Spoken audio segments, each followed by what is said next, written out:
3 सूत्रों पर हमने बात की। जीवन क्रांति।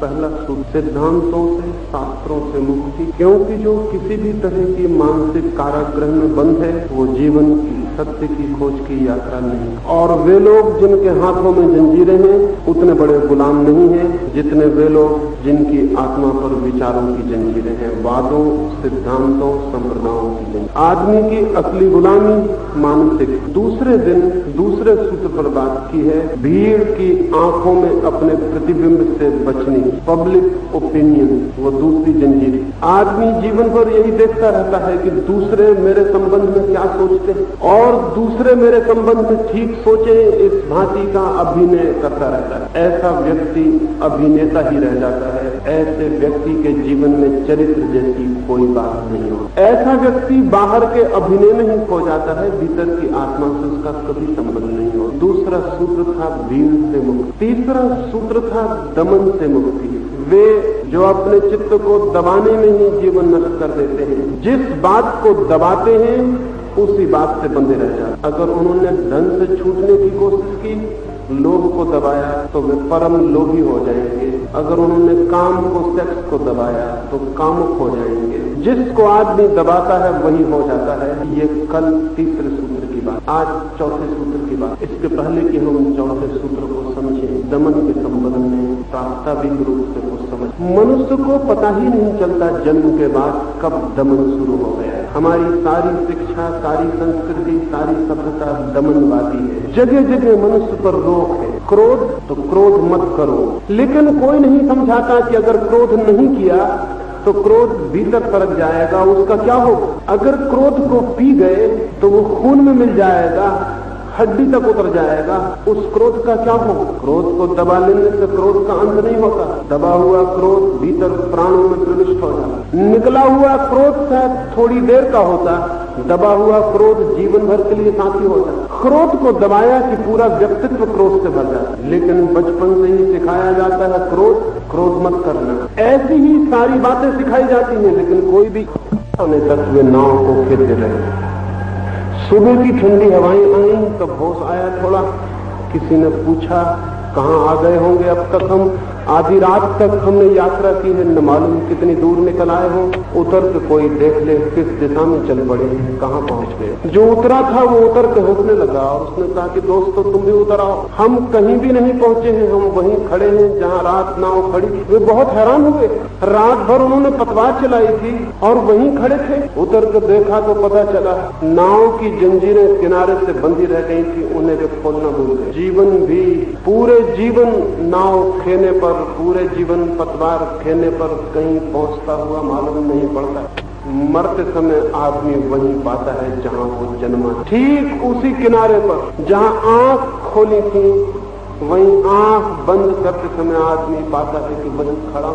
और तब बड़ी हैरानी होती है कि जीवन भर जो दौड़ धूप की थी उसका क्या हुआ। वो जो श्रम किया था कहीं पहुंचने को, वो जो यात्रा की थी, वो सब निष्फल गई। मृत्यु के क्षण में आदमी वहीं पाता है जहां जन्म के। तब सारा जीवन एक सपना मात्र। नाव कहीं बंधी रह गई किसी किनारे से। हाँ, कुछ लोग, कुछ सौभाग्यशाली मरते क्षण वहां पहुंच जाते हैं जहां जन्म ने उन्हें नहीं बांधा, वहां जहां जीवन का आकाश है, वहां जहां जीवन का प्रकाश, वहां जहां सत्य है, वहां जहां परमात्मा का बंधन। लेकिन वे वही लोग हैं जो किनारे से खूंटियों से जंजीर खोलने की याद। इन 4 दिनों में कुछ जंजीरों की मैंने बात। पहले दिन मैंने कहा कि शास्त्रों सिद्धांतों की जंजीर है बड़ी गहरी, और जो शास्त्रों सिद्धांतों से बंधा रह जाता है कभी जीवन का सागर है अज्ञात, और सिद्धांत और शास्त्र सब है ज्ञात। ज्ञात से अज्ञात की तरफ जाने का कोई भी मार्ग नहीं है सिवाय ज्ञात। जो भी हम जानते हैं वो जानते हैं, और जो जीवन है वो अनजान है, अननोन, वो परिचित नहीं है। तो जो हम जानते हैं उसके द्वारा उसे नहीं पहचाना जा सकता जिसे हम नहीं जानते हैं। जो ज्ञात है, जो नोन है, उससे अननोन को, अज्ञात को जानने का कोई द्वार सिवाय इसके कि ज्ञात को छोड़ते ही अज्ञात के द्वार खुल जाए। पहले सूत्र में मैंने यही कहा, छोड़े हम शास्त्र को, छोड़े शब्द को, क्योंकि सब शब्द उधार हैं, बारोड, बासे, मरे, और सब शास्त्र पराये हैं। कोई कृष्ण का, कोई राम का, कोई बुद्ध, कोई जीसस, कोई मोह। जो उन्होंने कहा है वो उनके लिए सत्य रहा होगा, निश्चित ही जो उन्होंने कहा है उसे उन्होंने जाना होगा, लेकिन दूसरे का ज्ञान किसी और दूसरे का ज्ञान नहीं बनता है। नहीं, कृष्ण जो जानते हैं जानते हैं। हमारे पास कृष्ण का शब्द ही आता है, कृष्ण का सत्य नहीं। मैंने सुना एक कवि समुद्र की यात्रा, जब वो सुबह समुद्र के तट पर जागा, इतनी सुंदर सुबह, इतना सुंदर प्रभात, पक्षी गीत गाते थे वृक्षों, सूरज की किरणें नाचती थी लहरों, लहरें उछलती थी, हवाएं ठंडी थी, फूलों की सुबास थी। वो नाचने लगा उस सुंदर प्रभात में, और फिर उसे याद आया कि उसकी प्रेयसी तो एक अस्पताल में बीमार, काश वो भी आज यहाँ होती, लेकिन वो तो नहीं आ सकती, वो तो बिस्तर से बंधी है, उसके तो उठने की कोई संभावना नहीं।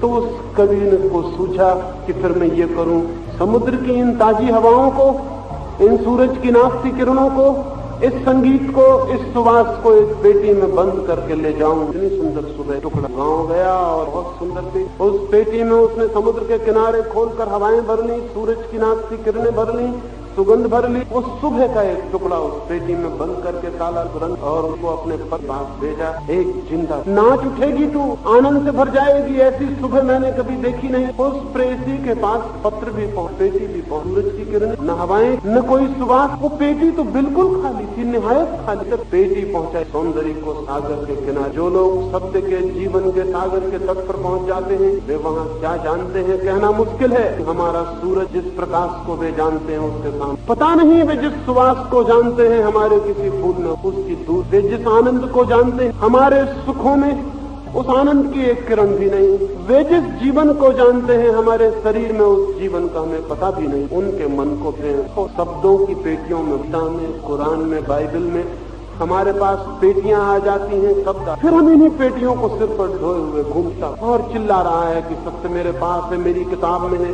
सत्य किताब में न है न हो, सत्य किसी शब्द में न। सत्य तो वहाँ है जहाँ सब शब्द क्षीण हो जाते हैं, और जहाँ चित्त मौन, वहाँ न वहाँ कोई बात न। इसलिए जो सिद्धांतों शास्त्रों की खूबियों से बंधे हैं वे कभी ये नहीं। दूसरे सूत्र में मैंने कहा, जो लोग भीड़ से बंधे हैं और भीड़ की आंखों में देखते रहते कि लोग क्या, वे लोग असत्य, क्योंकि भीड़ असत्य है, भीड़ से ज्यादा असत्य पर। और सत्य जब भी अवतरित होता है तब व्यक्ति प्राण, सत्य भीड़ के ऊपर अवतरित नहीं होता। सत्य को पकड़ने के लिए व्यक्ति का प्राण ही वीणा बनता है, वहीं से झंकर को। भीड़ के पास कोई सत्य नहीं है, भीड़ के पास उदार बातें हैं जो कि असत्य हो गई, भीड़ के पास किताबें हैं जो कि मर चुकी, भीड़ के पास महात्माओं, तीर्थंकरों, अवतारों के नाम हैं जो सिर्फ नाम हैं, जिनके पीछे अब कुछ भी नहीं बचा, सब राह। भीड़ के पास परंपराएं हैं, भीड़ के पास याददाश्तें हैं, भीड़ के पास हजारों लाखों साल की आदतें हैं, लेकिन भीड़ के पास वो चित्त नहीं जो मुक्त हो। जब भी कोई उस चित्त को उपलब्ध करता है तो अकेले में व्यक्ति की तरह उस चित्त को उपलब्ध। इसलिए जहाँ जहाँ भीड़ है, जहाँ जहाँ भीड़ का आग्रह है, हिंदुओं की भीड़, मुसलमानों की भीड़, ईसाइयों की भीड़, जीनियों की भीड़, बौद्धों की भीड़, सब भीड़ असत्य है। हिंदू भी, मुसलमान भी, ईसाई भी, जैन भी, और बीमारियों के कोई भी नाम हो, सब भीड़ का कोई संबंध सत्य से नहीं। लेकिन हम भीड़ को देखकर हम देखते हैं कि भीड़ क्या कह रही है, भीड़ क्या मान रही है। जो आदमी भीड़ को देख के जीता है वो अपने बाहर जाता है। भीड़ बाहर है, जिस आदमी को भीतर जाना है उसे भीड़ से आंखें हटा देनी पड़ती हैं और अपनी तरफ जहाँ वो अकेला है, हम भीड़ से बंधे हैं, भीड़ की खूब। मैंने सुना है एक सम्राट, और उस सम्राट के दरबार में एक, और आपने साथ, लेकिन सम्राट ने कहा कमी कौन सी है, कमी जल्दी बताओ, क्योंकि मैं तो बेचैन हुआ जाता हूँ। मैं तो सोचता था सब मैंने। आदमी ने कहा आपके पास देवताओं के वस्त्र नहीं, मैं देवताओं के वस्त्र आपके लिए ला सकता हूँ। सम्राट ने कहा देवताओं के वस्त्र तो कभी न देखे न सुने, कैसे लाओगे। आदमी ने कहा लाना ऐसे तो बहुत मुश्किल, पहले तो देवता बहुत सरल, हिंदुस्तान के सब राजनीतिक मर्दी हो गए, वहाँ बड़ी बेईमानी, बहुत करब शराब। हिंदुस्तान के राजनीतिक मर के सब स्वर्गीय हो जाते, नरक में तो कोई जाता नहीं। हालांकि कोई राजनीतिक स्वर्ग में नहीं जा सकता, और अगर राजनीतिक जिस दिन स्वर्ग में जाने लगेंगे उस दिन स्वर्ग भले आदमियों के रहने योग्य जगह न रह जाएगी, लेकिन होते तो सभी स्वर्गीय हैं। तो उसने कहा कि जब से ये सब पहुंचने लगे हैं वहाँ बड़ी मुश्किल हो, बहुत रुष्पत चल पड़ी है वहाँ। लाने भी पड़ेंगे अगर देवताओं के वस्त्र तो करोड़ों रुपए खर्च हो जाएंगे। सम्राट ने कहा करोड़ों रुपए? उस आदमी ने कहा कि दिल्ली में जाइए तो लाखों खर्च हो जाते हैं, तो स्वर्ग करोड़ों रुपए खर्च हो जाएंगे। चपरासी भी वहाँ करोड़ों से नीचे की बात नहीं करता है। उस राजा ने कहा धोखा देने की कोशिश तो नहीं कर रहे हो? उस आदमी ने कहा सम्राटों को धोखा देना मुश्किल है, क्योंकि उनसे बड़े धोखेबाज जमीन पर दूसरे नहीं हो सकते। उनको क्या धोखा दिया जाए? डाकुओं को क्या लूटा जा सकता है? हत्यारों की क्या हत्या की जा सकती है? मैं निरीह आदमी आपको क्या धोखा दूंगा? और फिर चाहे तो आप पहरा लगा दें मुझे एक महल के भीतर बंद कर, मैं महल के भीतर ही रहूंगा, क्योंकि देवताओं के वहां जाने का रास्ता आंतरिक है, इसलिए बाहर की कोई यात्रा नहीं करनी। लेकिन करोड़ों रुपए खर्च होंगे और 6 महीने लग जाएंगे। राजा ने कहा 6 महीने? मैं तो सोचता था तू दिन 2 दिन में ले आएगा। उसने कहा दिन 2 दिन में तो दिल्ली में फाइल नहीं सरकती, स्वर्ग में इतना आसान है आपको? कोशिश मैं अपनी करूंगा। राजा ने कहा ठीक। दरबारियों ने कहा यह आदमी धोखेबाज मालूम पड़ता है, देवताओं के वस्त्र कभी सुने हैं आप? राजा ने कहा लेकिन धोखा दे के ये जाएगा कहाँ? नंगी तलवारों का पहरा लगा दिया और उस आदमी को महल में बंद। वो रोज कभी करोड़ कभी 2 करोड़ रुपए मांगने लगे। 6 महीने में उसने अरबों रुपए मांग लिए, लेकिन राजा ने तो कोई फिक्र नहीं, जाएगा कहाँ? ठीक 6 महीने पूरे हुए, वो आदमी पेटी लेके बाहर आ। उसने सैनिकों से कहा मैं कपड़े ले आया हूँ, चले महल। तब तो शक की कोई बात न रही। सारी राजधानी महल के द्वार पर इकट्ठी हो गई। दूर दूर से लोग देखने आ गए थे, दूर दूर से राजे बुलाए गए थे, सेनापति बुलाए गए थे, बड़े लोग बुलाए गए थे, धनपति बुलाए गए थे। दरबार ऐसा सजा था जैसा कभी ना सजा हो। वह आदमी पेटी लेके जब उपस्थित हुआ तो राजा की हिम्मत में हिम्मत आई। अभी तक डरा हुआ था कि अगर बेईमान ना हुआ और पागल हुआ तो भी हम क्या करेंगे। उसने कह दिया कि नहीं मिलते, लेकिन वो पेटी लेके आ गया तो विश्वास आ गया। उस आदमी ने आके पेटी रखी और कहा महाराज वस्त्र ले आए, आ जाएं आप, अपने वस्त्र छोड़ दें। पगड़ी लेकर राजा की उसने पेटी के भीतर डाल दी। पेटी के भीतर से हाथ अंदर निकाल के बाहर लाया, हाथ बिल्कुल खाली था। उसने कहा ये संभालिए, देवताओं की पगड़ी दिखाई पड़ती ना आपको? क्योंकि देवताओं ने चलते वक्त कहा था ये कपड़े उन्हीं को दिखाई पड़ेंगे जो अपने बाप से पैदा हो।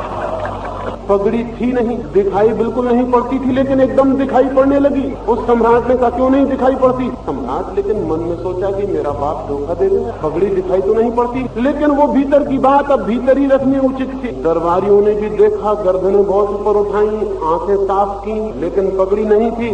लेकिन सबको दिखाई पड़ी। सब दरबारी आगे बढ़ के कहने लगे महाराज ऐसी पगड़ी कभी देखी। कोई पीछे रह जाए तो कोई ये ना समझ ले कि इसको दिखाई नहीं पड़ती, तो सब एक दूसरे के आगे होने लगे। जोर जोर से कहने लगे कि कहीं धीरे कहो तो किसी पड़ोस को ये शक न हो जाए कि आदमी धीरे बोल रहा है, कहीं ऐसा तो नहीं किसको दिखाई नहीं पड़ती। जब सम्राट ने देखा कि सब दरबारियों को दिखाई पड़ती तो उसने सोचा दिखाई ही पड़ती होगी जब इतने लोगों को दिखाई पड़ती। फिर हर एक ने यही सोचा कि मैं ही कुछ गड़बड़ में हूँ, भीड़ को दिखाई पड़ रही। पगड़ी पहन ली, कोट पहन लिया जो नहीं था, कमीज पहन ली जो नहीं, फिर धोती भी निकल गई, फिर आखिरी वस्त्र के निकलने की नौबत आ गई। तब राजा घबराया कि कहीं कुछ धोखा तो नहीं है, नंगा खड़ा हो जाऊंगा। डरने लगा तो उस आदमी ने कहा झिझकिए मत महाराज, नहीं तो लोगों को शक हो जाए, जल्दी से निकाल दीजिए। झूठ की यात्रा बड़ी खतरनाक है, पहले कदम पे कोई रुक जाए तो रुक जाए, फिर बाद में रुकना बहुत मुश्किल हो। अब उसने भी सोचा कि इतनी दूर चली आए और अब इनकार करना तो आधे नंगे भी हो गए और पिता भी गए, बहुत गड़बड़, जो कुछ होगा होगा। उसने हिम्मत करके आखिरी कपड़ा भी निकाला। लेकिन सारा दरबार कह रहा था कि महाराज धन, अद्भुत वक्त है, दिव्य वक्त। तो उसे हिम्मत थी कि कोई फिक्र नहीं, नंगा मुझे खुद ही पता चल रहा है, तो अपना नंगापन तो अपने को पता रहता ही, इसलिए इसमें कोई हर्जा भी नहीं होता चलेगा। लेकिन उस बेईमान आदमी ने जो ये वस्त्र लाया था देवताओं, और देवताओं से वस्त्र लाने वाले और देवताओं की खबर लाने वाले और देवताओं तक पहुंचाने वाले लोग सब बेईमान होते हैं, सबसे सावधान रहना। इधर आदमी तक पहुंचना मुश्किल है, देवताओं तक पहुंचना, आदमी को समझना मुश्किल है। और स्वर्ग के नक्शे बनाए हुए बैठे, बड़ौदा की ज्योग्राफी का जिनको पता नहीं, वो स्वर्ग और नर्क के नक्शे बनाए बैठे। उस आदमी ने कहा कि महाराज देवताओं ने चलते वक्त कहा था पहली दफे पृथ्वी पर जा रहे हैं ये वक्त, इनकी शोभा यात्रा नगर में निकलनी बहुत जरूरी है। रथ तैयार है, अब आप चल के रथ पे सवार हो जाइए। लाखों लाखों जन भीड़ लगाए खड़े हैं, उनकी आंखें तरस रही हैं वस्त्रों को देखना। राजा ने कहा क्या कहा? अब तक महल के भीतर थे, अपने ही लोग थे, महल के बाहर सड़कों पर। लेकिन उस आदमी ने धीरे से कहा घबराइए मत, जिस तरकीब से यहाँ सबको वस्त्र दिखाई पड़ रहे, तरकीब से वहाँ भी सबको दिखाई। आपके रथ के पहले ही डुंडी पीट दी जाएगी सारे नगर, ये वस्त्र उसी को दिखाई पड़ते हैं जो अपने बाप से पैदा हो। आप घबराइए मत, अब जो हो गया अब चलिए। राजा समझ तो गया कि वो बिल्कुल नंगा है और किसी को वस्त्र दिखाई नहीं, लेकिन अब कोई भी अब जाके बैठ गया रथ पर। स्वर्ण सिंहासन रथ, नंगा राजा, स्वर्ण सिंहासनों पर नंगे लोग ही बैठे, जिनकी शोभा यात्राएं निकल रही हैं नंगे लोगों। लेकिन नगर के लाखों लोगों को बस एकदम वस्त्र दिखाई पड़ने लगे। वही लोग जो महल के भीतर थे, वही महल के बाहर, वही आदमी, वही भीड़ वाला आदमी, सब वस्त्रों की प्रशंसा करने लगे। कौन झंझट में पड़े जब सारी भीड़ को दिखाई पड़ता है, तो व्यक्ति की हैसियत से अपने को कौन इनकार करे, कौन कहे कि मुझे दिखाई नहीं पड़ता। इतना बल जुटाने के लिए बड़ी आत्मा चाहिए, इतना बल जुटाने के लिए बड़ा धार्मिक व्यक्ति चाहिए, इतना बल जुटाने के लिए परमात्मा की आवाज चाहिए। कौन सी हिम्मत जुटाए इतनी बड़ी भीड़। फिर मन में ये भी शक होता है कि जब इतने लोग कहते हैं तो ठीक ही कहते होंगे, इतने लोग गलत क्यों कहें। लेकिन कोई भी ये नहीं सोचता कि ये इतने लोग अलग अलग उतनी ही हैसियत के हैं जितनी हैसियत सब। ये इतने लोग इकट्ठे नहीं है, ये एक एक आदमी ही है आखिर में, मेरे ही जैसा मैं कमजोर हूँ। ये भी भीड़ से डर रहा है, मैं जिससे हम डर रहे हैं वो कहीं है ही नहीं, एक एक आदमी। और सब लोग अपने बच्चों को घर ही छोड़ आए थे, लाए नहीं थे भीड़ में, क्योंकि बच्चों का कोई विश्वास नहीं। कोई बच्चा कहने लगे कि राजा नंगा है, उनका बच्चों का क्या विश्वास। बच्चों को बिगाड़ने में वक्त लग जाता है। स्कूल, कॉलेज, यूनिवर्सिटी सब इंतजाम करो, फिर भी बड़ी मुश्किल से बिगाड़ पाते हो। एकदम आसान नहीं है बिगाड़ देना। छोटे छोटे बच्चों को कोई नहीं लाया था, लेकिन कुछ बच्चे जोरदार थे और कुछ बच्चे ऐसे थे जिनकी माताओं की वजह से पिताओं को उनसे डरना पड़ता था, उनको लाना पड़ा। वो कंधों पर सवार होकर आ गए। उन बच्चों ने देखते से कहा, अरे राजा नंगा है। उनके बाप ने कहा, चुप नादान, अभी तुझे अनुभव नहीं है इसलिए नंगा दिखाई पड़ता है। ये बातें बड़े गहरे अनुभव की हैं, अनुभवियों को दिखाई पड़ती हैं। जब उम्र तेरी बढ़ेगी तुझको भी दिखाई पड़ने लगेगा। ये उम्र से आता है ज्ञान। उम्र से दुनिया में कोई ज्ञान कभी नहीं आता। उम्र के भरोसे मत बैठे रहना। उम्र से बेईमानी आती है, चालाकी आती है, कनिंगनेस आती है। उम्र से ज्ञान कभी नहीं आता। लेकिन सब चालाक लोग ये कहते हैं कि उम्र से ज्ञान। फिर बेटे कहने लगे कि आप कहते हैं आपको दिखाई पड़ रहे हैं बस। हाँ, हमें दिखाई पड़ रहे हैं। उनके पिताओं ने कहा, बिल्कुल दिखाई पड़ रहे हैं, हम अपने ही बाप से पैदा हुए हैं, ऐसा कैसे हो सकता है कि हमको दिखाई दो। और तुम अभी बच्चे हो, ना समझ हो, भोले हो। जिन बच्चों को सब बड़ा, उन्हें भीड़ के भय का बड़े होंगे। भीड़ से फिर ये भीड़ डराए हुए है चारों तरफ से एक एक आदमी। इसलिए जीसस ने कहा, एक बाजार में वो खड़े लोग उनसे पूछने लगे कि तुम्हारे स्वर्ग के राज्य में तुम्हारे परमात्मा के दर्शन को कौन उपलब्ध हो। तो जीसस ने चारों तरफ नजर दौड़ाई और एक छोटे से बच्चे को उठा के ऊपर कर लिया और कहा कि जो क्या मतलब रहा होगा, क्या साइज छोटी होगी तो ईश्वर के राज्य में चले जाए, उम्र कम होगी तो ईश्वर के राज्य में चले जाएंगे?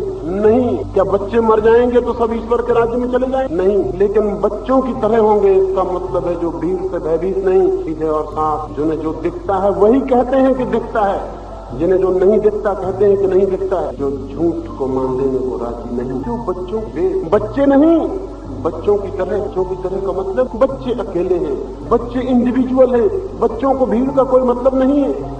अभी भीड़ की उन्हें फिक्र नहीं है, भीड़ का उन्हें पता भी नहीं कि भीड़ भी है। और भीड़ बड़ी अनजानी ताकत चारों तरफ से जकड़े हुए हैं। इसलिए दूसरा ने कहा कि जिन्हें जाना है भीड़ की खूंटी से मुक्त हो जाएं। ये मतलब नहीं कि आप भीड़ से भाग जाएं। भागेंगे कहाँ? भीड़ सब जगह है, कहाँ भागेंगे? जहाँ जाएंगे वहीं भीड़ है। और अभी तो थोड़ी बहुत पहाड़ियां बच गई हैं जहाँ भाग भी सकते हैं, लेकिन कुछ ही दिनों में पहाड़ियां भी नहीं बचेंगी। वैज्ञानिक कहते हैं कि 100 वर्षों में अगर भारत, चीन जैसे देश बच्चों को पैदा करने के अपने महान कार्य में संलग्न रहे, दुनिया में कोहनी हिलाने की जगह नहीं रह जाने वाली। सभा मवा करने की जरूरत नहीं रहेगी, कहीं पे खड़े हो जाइए और सभा हो जाएगी। कहाँ भागिएगा? भीड़ जंगलों में, पहाड़ों में, कोई मतलब। भीड़ वहाँ भी बहुत सूक्ष्म रूप में पीछा करती है। एक आदमी साधु हो भाग जाता है जंगल में बैठा है, उससे पूछिए आप कौन हो? वो कहता मैं हिंदू हूँ। भीड़ पीछा कर रही है। अब तुम हिंदू कैसे हो? तुम जब छोड़ के भाग आए तो तुम हिंदू कैसे रह गए? अभी तक आदमी नहीं हुए। आदमी होना बहुत मुश्किल, हिंदू होना बहुत आसान। एक आदमी साधु हो गया, वो कहता मैं जैन हूँ। अब तुम समाज को छोड़ दिए तो तुम जैन कैसे हो? ये जैन वैन होना तो समाज ने सिखाया था। साधु भी हिंदू, जैन और मुसलमान है, तो फिर असाधुओं का क्या हिसाब? गांधी जैसे अच्छे आदमी भी इस भ्रम से मुक्त नहीं होते कि मैं हिंदू हूँ, चिल्लाए चले जाते हैं कि मैं हिंदू। साधारण लोग, गांधी जैसा अच्छा आदमी भी हिम्मत नहीं जुटा पाता कि कहे कि मैं आदमी हूँ बस, और कोई विशेषण नहीं लगाऊंगा। अगर अकेले गांधी ने भी हिम्मत जुटा ली होती और ये कहा होता है कि मैं सिर्फ आदमी हूं, जिन्ना की जान निकल गई होती। लेकिन गांधी के हिंदू ने जिन्ना की जान न निकलने दी। हिंदुस्तान बटा गांधी के हिंदू होने की वजह से हिंदुस्तान कभी नहीं बना। लेकिन ख्याल में नहीं आता हमें ये कि इतनी छोटी सी बातें कितने बड़े परिणाम ला सकती हैं। गांधी का हिंदू होना संदिग्ध करता रहा मन को मुसलमान के। गांधी का आश्रम, गांधी के हिंदू ढंग, गांधी की प्रार्थना, पूजा पत्री, सब ये भ्रम पैदा करती रही हिंदू महात्मा है। और हिंदू महात्मा से सावधान होना जरूरी है मुसलमान को। एक भीड़ से दूसरी भीड़ सदा सावधान होती है, क्योंकि एक भीड़ से दूसरी भीड़ को डर है, एक दुकान से दूसरी दुकान को डर। जिन्ना का मुसलमान खत्म हो जाता, गांधी का हिंदू खत्म नहीं हो सका। और जिन्ना से हम आशा नहीं करते कि उसका खत्म हो, वो आदमी साधारण है। गांधी से हम आशा कर सकते हैं, लेकिन गांधी से खत्म नहीं हो सका। तो जिन्ना भीड़ पीछा करती है, भीड़ बहुत सटल, बहुत सूक्ष्म रास्ते से पीछा कर। बर्टन रसल ने कहीं कहा कि मैंने पढ़ लिख के बहुत कुछ सोचा और समझा और पाया कि बुद्ध से अद्भुत आदमी दूसरा नहीं हुआ है। लेकिन जब भी मैं ये सोचता हूँ कि बुद्ध सबसे महान है, तभी मेरे भीतर कोई बेचैनी होने लगती है और कोई कहता है कि नहीं, क्राइस्ट से महान नहीं होता। भीड़ बैठी बचपन से सिखाया। वो कहती नहीं, सवाल नहीं है कि कौन महान है, क्योंकि महान का हिसाब लगाना भी ना समझिए। लेकिन बचपन से जो भीड़ सिखा देती, जो कंडीशनिंग चित्त को संचारित करती है, वो जीवन मर्ददम तक पीछा। एक सज्जन, बहुत बड़े विचारशील आदमी, उनका नाम नहीं लूंगा, का नाम लेना इस मुल्क में ऐसा खतरनाक है जिसका का नाम ही नहीं लिया जाए। अंधेरे में बात, बड़े विचार है। मुझसे कहते थे कि मेरा सब छूट गया, जब तब पूजा पाठ सबसे मुक्त। मैंने कहा इतना आसान नहीं है मामला, ये मुक्त होना इतना आसान नहीं है। क्योंकि जब आप कहते हैं कि मैं मुक्त हो गया हूँ, तब भी मैं आपकी आंख में झांकता हूँ और मुझे लगता है कि आप मुक्त नहीं हुए। अगर मुक्त हो गए होते तो मुक्त हो गया हूँ ये ख्याल भी छूट गया हो, आप नहीं हुए। उन्होंने कहा कि नहीं, मैं मुक्त हो गया हूँ। मैंने कहा जितने जोर से आप कहेंगे मुझे शक उतना ही बढ़ता चला जाए। वक्त आएगा कहूंगा। उन पर हार्ट अटैक हुआ, आंख बंद बेहोश से पड़े। राम। मैंने उनको हिलाया, मैंने कहा क्या कर रहे हैं? उन्होंने कहा कि मैं बड़ी हैरानी में पड़ गया हूँ। जिस क्षण से हार्ट अटैक हुआ और ऐसा लगा कि मर जाऊंगा, जिस पूजा पाठ को सदा के लिए छोड़ दिया था, वो एकदम चलना शुरू हो गया। अब मैं रोकना भी चाहता हूँ तो नहीं रुकता, मेरे भीतर चल रहा है जोर से राम। मैं सोचता था छोड़ दिया, आप इतने गहरे में उसकी जड़ें बैठी हैं। भीड़ वो जो सिखा गहरे से गहरे। गांधी जी कितना कहते थे अल्लाह ईश्वर तेरे नाम, लेकिन जब गोली लगी तो अल्लाह का नाम याद नहीं आया। नाम आ गया हे राम, अल्लाह का नाम याद नहीं आया। गोली लगी तो याद आया हे राम। वो हिंदू भीतर बैठा है, वो वहां भीतर आत्मा के भीतर से भीतर घुस गया है। वो वहां से जब गोली लगी तो सब भूल गया। अल्लाह ईश्वर तेरे नाम निकला, हे राम, हे अल्लाह निकल जाता। गाना मुश्किल था लेकिन नहीं, ये असंभव। गहरे में भीड़ घुस जाती है आदमी के। भीड़ से भागने का मतलब ये नहीं कि जंगल चले जाना। भीड़ से भागने का मतलब अपने भीतर खोजना और जहाँ जहाँ भीड़ के चिन्ह पाए उनको उखाड़ के फेंक देना और धीरे धीरे कोशिश जारी रखना। व्यक्ति का आविर्भाव हो। जो आदमी अपने वृत्तियों को दबाता है, जिन वृत्तियों को दबा, उन्हीं से बंधना हो। दोस्त से उतना ही हो। दोस्त की तो कभी कभी याद आती, सच तो यह है कि कभी नहीं आती, जब मिलता है तब याद। लेकिन दुश्मन की 24 घंटे याद बन गए। रात सो जाओ तब भी वो सांस को उठो, दुश्मन सांस। इतनी गहरी दुश्मनी हो उतना गहरा सांस। दोस्त कोई भी सुन ले, दोस्त कोई गहरा। मैंने तीसरे सूत्र में कहा कि दमन भूल के मत करना, क्योंकि दमन अच्छी चीजों की तो कोई करता नहीं है, दमन करता है बुरी। और जिनका दमन करता है, जिनसे लड़ता है, उन्हीं का हो जाता है, उन्हीं के साथ। मैंने सुना, लेकिन हाटल के मैं उसके नीचे एक सज्जन ठहरे हुए हैं। अगर ऊपर जरी खड़बड़ हो जाए, आवाज हो जाए, कोई जोर से चल दे, कोई सामान ने खाली किया है, हमने तय खाली ही रखेंगे। कुछ सज्जन ऐसे होते हैं जिनके आने की राह देखनी पड़ती, और दूसरे तरह के ही सज्जन ज्यादा हो। मेरे जन ने कहा कि क्षमा करिए, हम उनकी जाने की प्रतीक्षा कर रहे हैं, जब वो चले जाए तब आना से बोला। सुबह 6 बजे उसको मुझे गाड़ी, अब नींद में उनसे चलेंगे, नींद में चलने की नहीं है, न सो जाऊंगा आप फिक्र। मैनेजर मान गया। वो आदमी 2 बजे रात लौटा, थका मान, काम के बाद बिस्तर पर। तब उसे ख्याल, घंटे भर बाद नीचे के मेहमान ने दस्तक, सज्जन दरवाजा खोलिए। बहुत अच्छा खोला, डरा हुआ उस आदमी ने पूछा कि दूसरा जूता कहाँ है? मुझे बहुत मुश्किल में डाल दिया। जब पहला जूता गिरा मैंने समझा कि अच्छा वहां से आ गया, गिरा ही नहीं। अब मैं प्रतीक्षा कर रहा हूँ कि दूसरा जूता अब गिरे, अब गिरे। फिर मैंने अपने मन को समझाया, मुझे किसी के जूते से क्या लेना देना, हटाओ कुछ भी हो। लेकिन जितना मैंने हटाने की कोशिश, जूता मेरी आंखों में, आंख बंद करता हूँ जूता लगता है, आंख खोलता हूँ बड़ी बेचैनी हो गई, नींद आनी मुश्किल हो गई, धक्का देने लगा। बहुत समझाया कि कैसा पाप को, क्या चाहे जूता पहन के सो रहा हो सोने दो, जो जाए करने दो उसे। ना मैंने मन को समझाया, दबाया, लड़ा, ना ही वो जूता पड़ा। अपने अपनी तलाश अगर आदमी करे तो पाएगा कि दूसरों के जूते वहां घूम रहे, जिनसे कुछ लेना देना नहीं। लड़े तो आदमी ने कहा क्षमा करिए इसलिए मैं पूछने आया, पता चल जाए तो मैं सो जाऊं शांति से, झगड़ा बंद हो। आज सब प्रेस दमन करने, सेक्स को दबाओ 24 घंटे, क्रोध को दबाओ 24, और एक तरफ से दबाओ और दूसरी तरफ से निकलने की चेष्टा हो, क्योंकि प्रत्येक वृत्ति एक ऊर्जा है, एनर्जी। आप दबाओगे एनर्जी को तो वो कहीं से निकलेगी। एक झरने को आप इधर से दबा दो, वो दूसरी तरफ से फूट के बहे, उधर से तरफ से बहेगा। झरना है, दबाने से काम नहीं हो सकता। आदमी दफ्तर का मालिक होती बातें कहते और बातें कहते हैं, नहीं तो मालिक होने का मजा ही खत्म। मजा क्या है मालिक होने की बातें, और वो आदमी ये भी नहीं कह सकता कि आप बेहूदी बात। और फिर मालिक बेहूदी बातें कहे या न, नौकर को मालिक की सब बातें बेहूदी मालूम पड़ती। नौकर होने ही इतनी बेहूदी है कि अब और जो भी कुछ कहा जाए वो बेहूदी मालूम। मालिक या बात जोर से बोलता तो भी नौकर को खड़े होकर मुस्कुरान कर आग लग रही कि गर्दन दबा दे। ऐसा कौन नौकर होगा जिसको मालिक की गर्दन दबाने का ख्याल ना आता? जरूर आता, आना भी चाहिए, तो दुनिया बदलेगी भी नहीं। मगर ऊपर से मुस्कुराहट ओंठ फैला देगा 6 इंच और कहेगा कि बड़ी अच्छी बातें, बड़े वेद वचन बोल, बड़ी वाणी आपकी मधुर, उपनिषद के ऋषि भी क्या बोलते हो, धन्यवाद क्या आपके अमृत वचन मेरे ऊपर गिर। आग जल रही है, दबा लेगा आपने। साइकिल चलाएगा तो पैडल जोर से चलेगा, कार ड्राइव करेगा तो कार एकदम 60 से 100 से भागने लगी। क्रोध दबाया, सब तरफ से निकलने की कोशिश। अमेरिका के मनोविज्ञान, आज जो एक्सीडेंट हो रहे हैं वो सड़क की वजह से कम हो रहे हैं, दिमाग की वजह से ज्यादा हो रहे हैं। आपको पता है जब क्रोध में साइकिल चलाते हैं तो किस तरह चलती साइकिल, एकदम हवा लग जाती, फिर कोई नहीं दिखाता, ऐसा मालूम पड़ता रास्ता खाली है एकदम, और सामने कोई आ जाए तो और ऐसा मन होता है कि टकरा दे जोर से,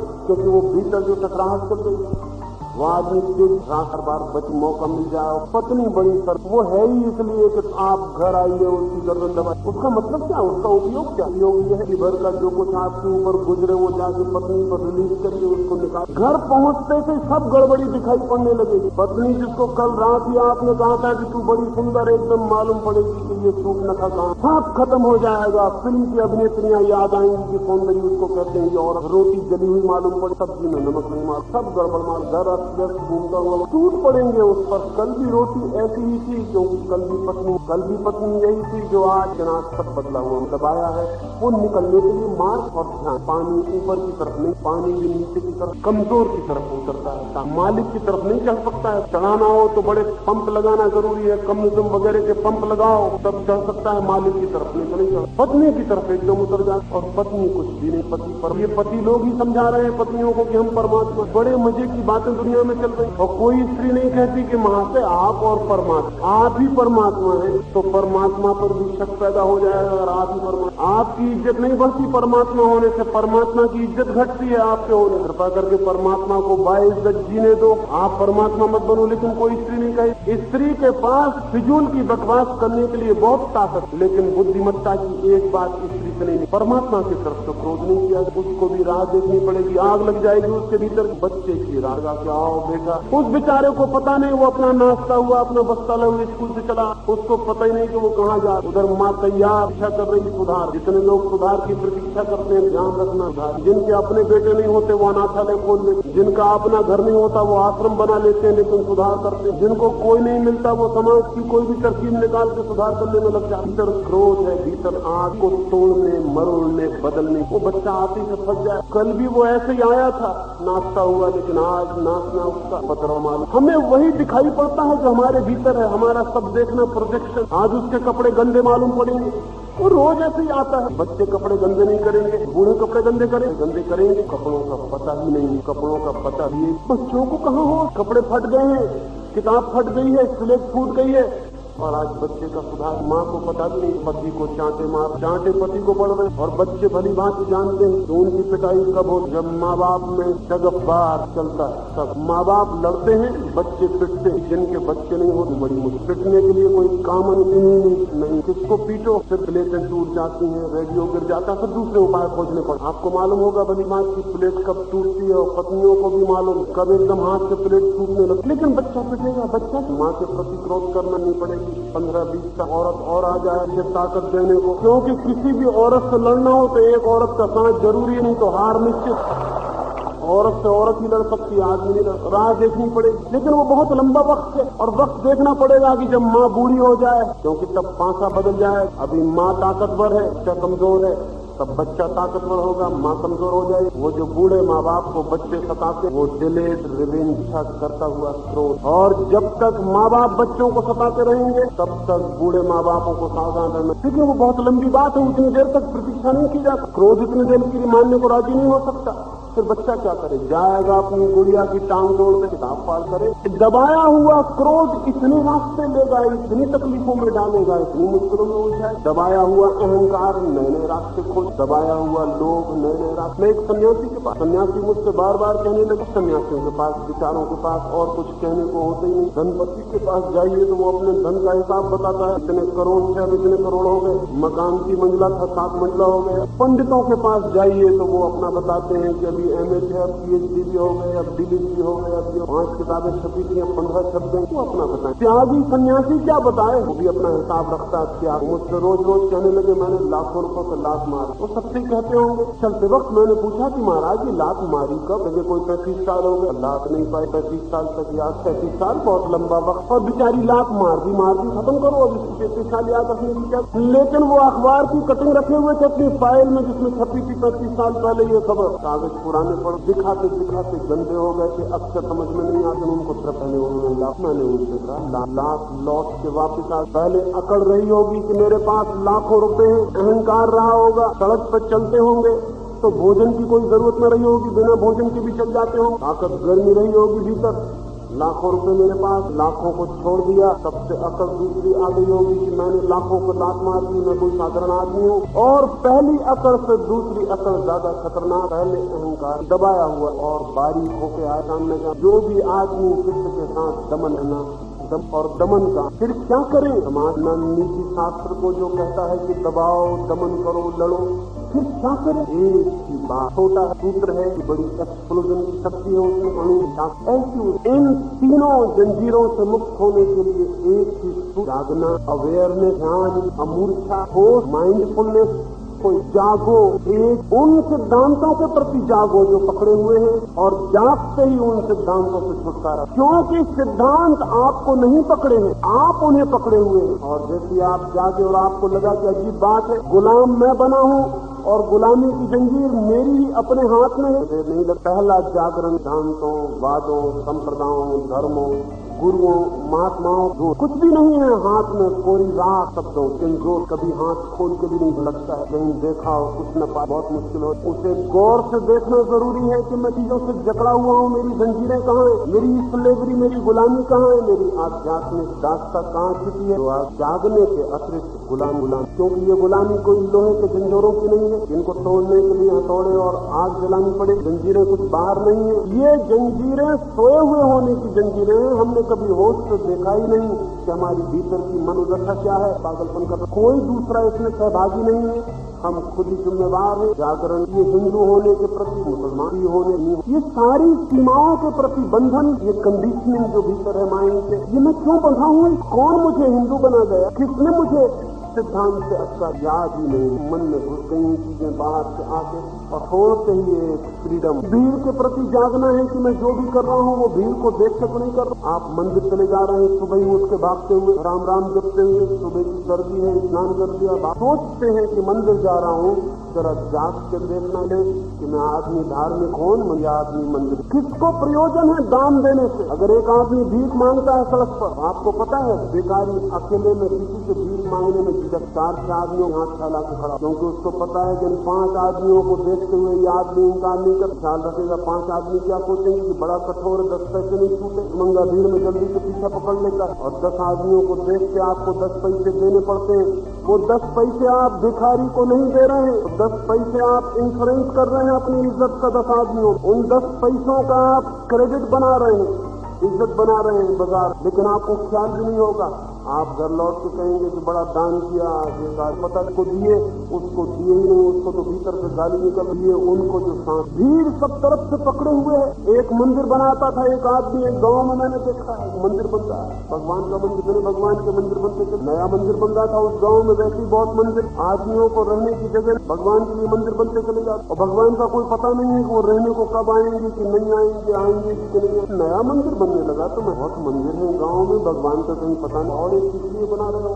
बूढ़ा था कारीगर, 80 साल उसकी उम्र रही हो, बामुश्किल मूर्ति खोद, आपको शायद पता नहीं मंदिर भगवान के लिए नहीं बनाए जाते तो किसके लिए बनाए जाते हैं। उस बूढ़े ने कहा पहले मैं जाने के बाद पहुंचा हूँ, वहां मंदिर कभी नहीं बनाया। का मतलब क्या है तुम्हारा?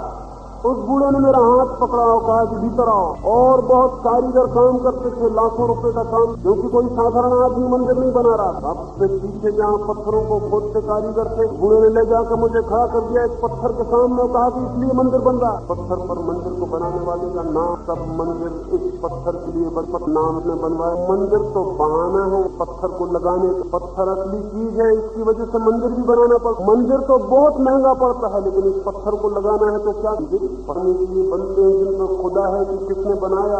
मंदिर भीड़ के चरणों, इसलिए तो मंदिर हिंदू का होता है, मुसलमान का। भीड़ से सावधान होने का मतलब यह है कि भीतर जातियों कहीं भीड़ तो मेरा निर्माण नहीं करती है 24 घंटे, भीड़ तो मुझे मोल्ड नहीं करती है, कहीं भीड़ के सांचे में तो मुझे नहीं ढाला जा रहा। ध्यान रहे, भीड़ के सांचे में कभी किसी आत्मा का निर्माण नहीं हो, सांचे में मुर्दा आदमी डाले जाते हैं और पत्थर, और आत्मा को पाना है जीवन। लेकिन कुछ और करने की जरूरत नहीं, सिर्फ जागने की जरूरत। वृत्तियों को मैं जाग के देखता रहूं कि भीड़ मुझे पकड़ तो नहीं रही है। बड़े मजे की बात ना, हल्कापन, इतनी वेटलेसनेस मालूम होती है क्योंकि वजन भीड़ का है। हमारे पढ़ रहे हैं कि हम अकेले खड़े हैं, हमारे सिर पे कोई भी नहीं है। जरा गौर से देखना, गांधी बैठ, महावीर बैठे और अकेले नहीं बैठे हैं, अपने चेला चांटियों के साथ बैठे हुए, और 1-2 दिन से नहीं बैठे हुए हैं, हजारों लाखों साल से बैठे हुए। सिर भारी हो गया है, कतार लग गई है, एवरेस्ट आकाश को छू रही है, इतने लोग ऊपर। सबको उतार देने की जरूरत है। अगर अपने को पाना है तो अपने सिर से सबको उतार देने की जरूरत है। कोई हक नहीं है किसी को आत्मा पर पत्थर, लेकिन वो बेचारे नहीं बैठे, आप बिठाए हुए, उनका कोई कसूर नहीं है।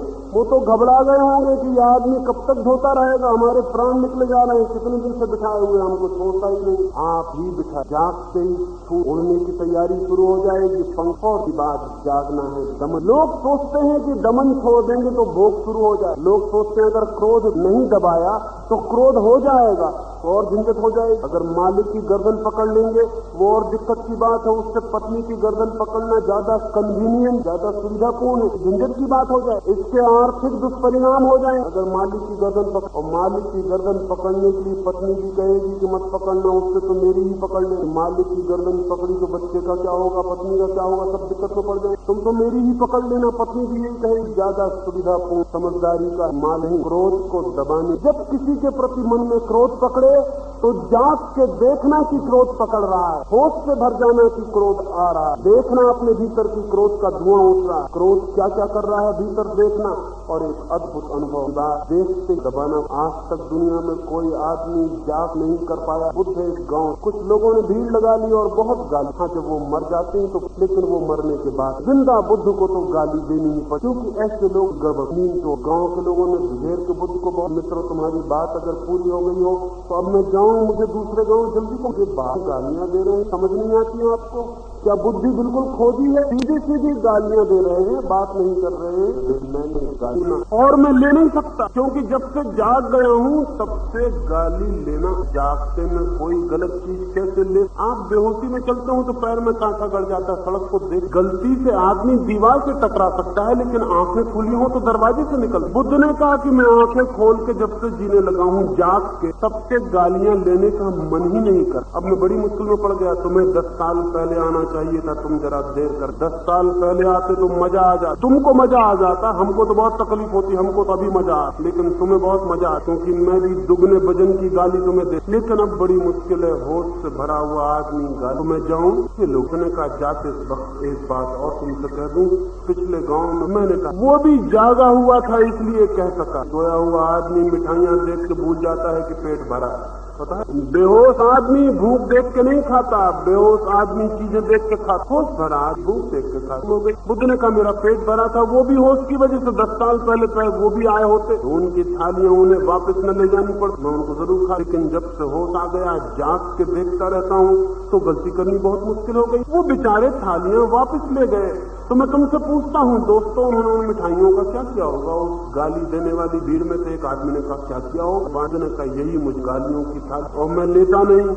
अब तुम इन गालियों का क्या करोगे? किसको बांटोगे? बहुत बड़ी दया, तुम करो इन गालियों का। मैं ले सकता नहीं, चाहूं भी तो नहीं ले सकता, मुश्किल में पड़ गया हूँ, जाग जो गया। कोई आदमी दमन, जागृत आदमी को दमन की कोई जरूरत। प्रयोग, एक आदमी मेरे पास आया, कुछ ही समय हुआ, उसने कहा मुझे बहुत क्रोध आता, आप कहते जागो जागो, मुझसे नहीं होता ये जागना मांगना। जब आता है तब आ ही जा, फिर पीछे जागते हैं जब सब मामला ही खत्म हो जाता, फिर कोई फायदा नहीं होता। तो मैंने एक कागज पर उसको लिख के दे दिया कि इस कागज पर लिखा हुआ है, अब मुझे क्रोध आ रहा है बड़े बड़े अक्षरों में, इसको खींचे में रख लो, और जब आए तो इसको निकाल के एक दफा पढ़ के खींचे में रख लेना, और जो तुम्हें समझ में आए तो कर। वो आदमी 15 दिन बाद आया और कहने लगा बड़ी हैरानी की बात, ये कागज में कैसा मंत्र है? क्योंकि जब क्रोध आता है हाथ ले गए खींचे की तरफ की क्रोध की जान निकल जाती। और जैसे ख्याल आया कि आ रहा है कि भीतर कोई चीज जग जाती है और वो नहीं आता। मैंने कहा बस इतना ही, थोड़ी सी समझ की जरूरत है जीवन के प्रति। जीवन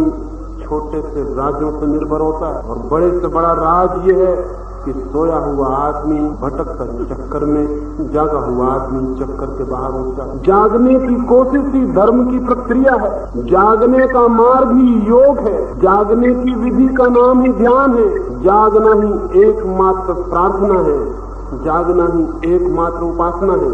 जो जागते प्रभु के मंदिर को उपलब्ध हो जाते हैं, क्योंकि पहले वो जागते हैं तो वृत्तियां, व्यर्थताएं, कचरा, कूड़ा, करकट चित्त से गिरना शुरू हो जाता, धीरे धीरे चित्त निर्मल हो जाता है जागृत। और जब चित्त निर्मल हो जाता, दर्पण बन, जिससे झील निर्मल हो तो चांद तारों की प्रति छवि बनती, और आकाश में भी चांद तारे उतने सुंदर नहीं मालूम पड़ते जितनी झील की छाती पर चमक के मालूम पड़ते। जब चित्त निर्मल हो जाता है जागे हुए आदमी का, तो चित्त की निर्मलता में परमात्मा की छवि। फिर वो निर्मल आदमी कहीं भी जाए, फूल में भी उसे परमात्मा दिखे, पत्थर में, मनुष्य बता, उसके लिए जीवन परमात्मा। जीवन की क्रांति का अर्थ है जागरण की क्रांति। इन दिनों में इस जागरण के बिंदु को समझाने के लिए मैंने ये सारी बात, लेकिन मैं कहूँ इससे जागरण समझ में नहीं आ, वो तो आप जागेंगे तो समझ में आ, और कोई दूसरा आपको नहीं जगा, आप ही, सिर्फ बस आप ही अपने को जगा सकते हैं। तो देखें अपने भीतर